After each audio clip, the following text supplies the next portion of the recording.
हाँ तो यार यहाँ पे अब हमारे पास डेस्क के सवाल हैं। पास पेपर के जितने क्वेश्चंस आए हैं वो सारे इसमें सॉल्व किए हैं। सबसे पहले हमें एक की गिवन है। की गिवन है और डेस्क की, और हमें सिर्फ केवन निकालना है। जैसे इस तरीके से पार्ट्स में डिवाइड होके पूरा एल्गोरिथम आता, पूरा नहीं आता, इस तरीके से डिवाइड होके आता है। तो सबसे पहले जो की गिवन है ABCD PQ। अच्छा ABCD तो हमें पता है एग्जाम है। PQ ये हमें रोल नंबर के हिसाब से बता देंगे, पहला डिजिट लें, दूसरा डिजिट लें या तीसरा डिजिट लें, तो हम उस हिसाब से लेंगे। मैंने अभी P और Q दोनों 1 1 लिया है। तो ABCD PQ की जगह मैं 1 1 लूंगा। तो A हमारा होता है 10 10 बाइनरी में कन्वर्ट होने के बाद। B हमारा होता है 1 0 1 1।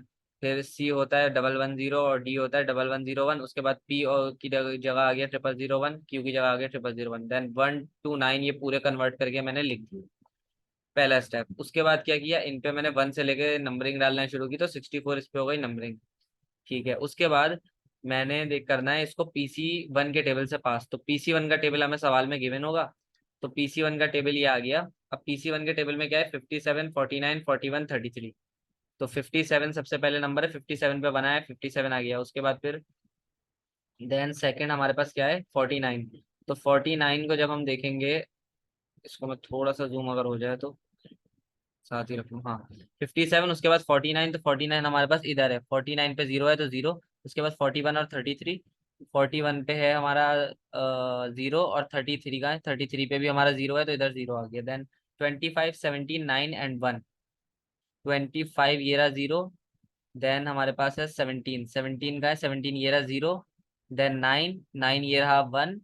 एंड देन क्या है, एक सेकंड, 9 एंड 1 सही है ना। तो 9 हमारे पास कहाँ गया, ये 1, और ये हमारे पास आ गया 1 इसका, सही है। उसके बाद 58 50। अब 58 हमारे पास कहाँ है, 58 ये रहा जीरो। इसी तरीके से पूरा हम लोग पास करा लेंगे टिल ये। तो हमारे पास ये 64 थे ना। अब ये जब इससे पास करा लेंगे ना, तो पास कराने के बाद, अच्छा इसको एक दफा जैसे खुद भी सॉल्व कर लेना। ये छोटा सवाल है, जैसे इसमें हो सकता है मिस्टेक्स हो, लेकिन मेथड सेम ही रहेगा। मुझे थोड़ा सा लग रहा है शायद मुमकिन है, लेकिन वो भी 1 बिट की होगी। लेकिन इसको जैसे देख के सॉल्व करेंगे तो तरीका इसका यही है। फिर मैं ये पूरा सॉल्व करने के बाद इसका एक फ्लो चार्ट भी बता दूंगा। ये पूरा जब हमने इस पर नंबरिंग डाली 64 तक, उसके बाद पीसी पास इसे PC1 से किया, PC1 से बता दिया मैंने किस तरीके से पास कराना है। जब पास करा लेंगे तो ये 64 बिट्स ना फिर 56 बिट बन चुकी होंगी, बिट्स कम हो गई होंगी। अब 56 को जब हम डिवाइड बाय 2 करते हैं तो हमारे पास आएगा 28। तो ये पूरी बिट्स है ना 28, तो इसे हमने 28 में डिवाइड कर दिया। जैसे कि पहली जो 28 बिट्स हैं उसको हमने नाम दे दिया C0, और उसके बाद जो दूसरी 28 बिट्स थी उनको हमने नाम दे दिया गिन के D0। अब C0 और D0 आ गया। अब हमें क्या करना है, K1 निकालना था ना, तो उसके लिए हमें C1 और D1 चाहिए। तो C0 और D0 से C1 और D1 निकालने का तरीका ये है कि हम लोग 1 बिट जो है ना वो कोने की तरफ शिफ्ट कर देंगे। ठीक है। तो C0 से जब 1 बिट हम लोग पीछे शिफ्ट करेंगे तो इधर 1 गायब होगी और ये 0 0 ही रहा। और इधर ये 4 0 के बाद एक 1 आ जाएगा। जब C1 में देखें तो इधर से हमारे पास 1 2 3 4 5 6 जीरोज हैं, उससे पहले एक 1 था, तो इधर 6 जीरो हैं। जो 1 था वो शिफ्ट होके एंड में चला गया है। और ये जो 4 जीरो है उनके बाद ये 1 आ गया। इसी तरीके से इधर से जीरो शिफ्ट होके एंड में जाएगा D0 में, और D1 आ जाएगा। अब हमारे पास C1 D1 आ गया। अब ये अभी इनमें हमें कहीं पासिंग वगैरह तो नहीं कराई है, तो रहे ये 50 60 28 28 ईच। अब इनको फॉर एग्जाम्पल एक साथ आप दोबारा लिख लें, अगर टाइम बचाना है तो इधर ही इस पे 1 से लेकर 28 तक काउंटिंग इधर, फिर D1 पे जो 29 से शुरू करके 56 तक, यानी इन शॉर्ट इस पे पूरी 1 से 56 तक काउंटिंग डलेगी। उसके बाद ये होगा PC2 के टेबल से पास। PC2 का टेबल हमारे पास आया है यहाँ पे, इसके बाद आएगा ये PC2 का टेबल है। अब इधर 14 17 11 24। तो 14 हमारे पास होगा इधर, 14 का है, ये रहा 14, 14 पे 1 है। इसी तरीके से पूरा हम लोगों को इसे पास करना है। हाँ 17 11 और 24। 17 पे हमारा एक सेकंड, 14 17 11 17 पे भी 1 है। फिर हमारा 11 पे भी हमारा 11 पे हमारा जीरो है तो जीरो आ गया। उसके बाद 24। तो 24 पे हमारा 23 24 थोड़ा सा गंदा हुआ है, 24 पे हमारा इधर जीरो है। इस तरीके से ये पूरा जो पास होके आएगा ना PC2 से, ये हमारी K1 बन जाएगी, सही है। तो ये हमारा इस सवाल का आंसर हो गया। तो इस सवाल को अगर समराइज करें तो ऐसे आंसर आएगा कि हमें जो की मिलेगी सबसे पहले उसको हेक्सा टू हम बाइनरी करेंगे। ठीक है। हमने हेक्सा से लेके उसे बाइनरी में कन्वर्ट कर लिया।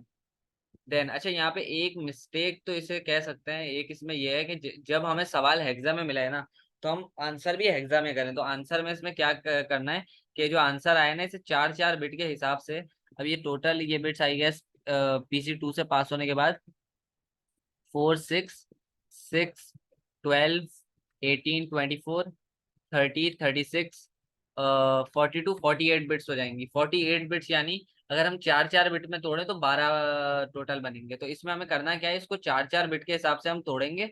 जैसे 11 1 0 0, 11 1 0 0 अगर हम कन्वर्ट करें तो हमारे पास आई गेस C या D बनता है, तो वो लिखेंगे। उसके बाद 0 0 और 0 1 यानी कि 1, उसके बाद 0 0 0 1 यानी कि 1, उसके बाद 11 1 0 0। अब 11 1 0 0 आई गेस बनता है D E F सही है, ये मेरे ख्याल से C बनेगा। उसके बाद 00 11 ये 1 बनेगा, उसके बाद 4 0 0 बन जाएगा। इस तरीके से ये पूरा ना हेक्सा में कन्वर्ट करना है 4 4 बिट के हिसाब से। तो ये हमारे पास पूरा सवाल हेक्सा में हम एक दफा कन्वर्ट कर लेंगे। तो ये अब इसका समराइज ये करते हैं कि पहले की मिलेगी, की को बाइनरी हेक्सा से बाइनरी में कन्वर्ट किया। कन्वर्ट करने के बाद उन बाइनरी डिजिट्स पे हमने नंबर डाले 1 से 64 तक पूरे नंबर डल जाएंगे। नंबर डालने के बाद हमने उसे PC1 के टेबल से पास कराया। PC1 के टेबल से पास कराने के बाद उसे 2 में डिवाइड किया, C0 और D0 उसका नाम रख दिया। C0 और D0 को हम लोगों ने एक एक बिट शिफ्ट कराई एंड में, तो हम लोगों के पास C1 और D1 आ गया। C1 और D1 को हमने फिर कंबाइन करके लिखा, उस पर वापस नंबरिंग की 56 तक, 1 से 56 पूरी एंड तक नंबरिंग आएगी, और उसे PC2 से पास करा दिया, हमारे पास की 1 आ जाएगी। अब अगर सवाल यहीं खत्म हो जाता है, सवाल हेक्सा में मिला है, तो हम लोगों को की इधर से भी ना K1 को हम हेक्सा में कन्वर्ट करके लिख देंगे। सही है, ये हमारे पास यहाँ पे एक सवाल खत्म हो गया। ये आई थिंक मैक्सिमम कम से कम 6 नंबर का सवाल आया था। हाँ, 3 या 6 नंबर का आ सकता है, आई गेस 6 नंबर का आएगा। उसके बाद ये वाला सवाल है सेकंड, इसमें हम लोगों ने क्या निकाला है, फाइंड K1। ये सेम है, हाँ ये शायद सेम है, सही है पिक। अब ये एक सवाल आया है दूसरा पास पेपर का, इसमें क्या था, इन्होंने इफ पीड टी, अब हम इसमें हम लोगों को प्लेन टेक्स्ट की ये वैल्यू दे दी है और इसे कहा है apply initial permutation on it. अब इसमें सिंपल सी हम लोगों ने कोई प्लेन टेक्स्ट की वैल्यू दी है। अब A 0 से 9 तक नंबरिंग डाली हुई है, ABCD और PQ हमारा, P और Q में हम रोल नंबर की वैल्यू डालेंगे, मैंने 1 1 डाल दिया है। तो ये 0 से लेके हम लोगों ने 9 तक लिखा, फिर ABCD और आखिर में 1 1। ये हमारे पास हेक्सा है, इसको कन्वर्ट करा बाइनरी में, बाइनरी में पूरा कन्वर्ट करके ये लिख लिया। 1 से 64 तक इस पे हमने डाली काउंटिंग, काउंटिंग डाल दी 1 से 64 पे। 1 से 64 पे काउंटिंग डालने के बाद इसको हम लोगों ने क्या कहा था सवाल में, इसको अप्लाई IP ऑन इट। तो IP का हमें सवाल में इन्होंने क्वेश्चन पेपर में टेबल दिया होगा, तो IP के टेबल से हम इसे पास करा देंगे। ये IP इनवर्स है, ये रहा IP का टेबल। अब IP देंगे या IP इनवर्स देंगे तो वो बता देंगे कि आप इसको किससे पास कराना है। मेरे ख्याल से अब IP दिया है तो IP से इसे पास कराएंगे। तो ये हमारे पास जो है ना, ये इनिशियल परम्यूटेशन, ये हम लोगों ने इसको टेबल से पास करा है। 58 सबसे पहला नंबर है, तो 58 कहाँ है, 58 पे हमारे है 0, तो हमारे पास 0 आ गया। उसके बाद हमें 50 और फिर 42, 50 हमारे पास कहाँ है, 50 हमारे पास ये है 1, तो 1 आ गया। उसके बाद 42 पे हमारे पास है ये 0, तो 0 आ गया। इस तरीके से पूरा ये इस पे अप्लाई होगा, आंसर ये जो आ जाएगा, ये हमारे पास इसका आंसर आ गया। अब अप्लाई करने के बाद एक चीज जो एडिशनल अगर टाइम बचे वो करना जरूर मेरे ख्याल से कर लेना चाहिए, क्योंकि ये हेक्सा में मिला है ना प्लेन टेक्स्ट, तो ये पूरा आंसर जो निकला है इसको हेक्सा में कन्वर्ट कर लेना। जैसे 4 बिट है, 0 1 0 0 4 बन जाता है, फिर 11 1 0 0 C बन जाता है। इस तरीके से इसको पूरा हेक्सा में कन्वर्ट करके एक दफा लिख देंगे तो आंसर आ जाएगा। ये मेरे ख्याल से 3 नंबर तक का सवाल होता है, जिसमें हम लोगों को सिर्फ हेक्सा को बाइनरी में कन्वर्ट करना है, नंबर डालना है उस पर। उसके बाद फिर उसे एक टेबल से पास कराना होगा। अभी IP की जगह ये कोई और सा टेबल दे सकते हैं, सिर्फ परम्यूटेशन टेबल दे देंगे।